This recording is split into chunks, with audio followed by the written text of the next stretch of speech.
Wajukuu zangu, miaka ya nyuma tulivuka maji haya kwa mitumbwi, huku roho zetu zikiwa mkononi. Jamaa zetu na marafiki zetu wengi walishia kuzama na kufa maji. Zilipokuja feri tulipata auheni, lakini zikiharibika, wagonjwa walikwama na mizigo iliharibika. Maisha yangu yote nimekulia hapa, lakini sikuwahi kushuhudia jambo kubwa kama hili daraja. Tulilia sana Magufuli alipoondoka.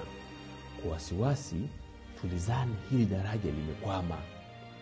Lakini Mungu si Asumani.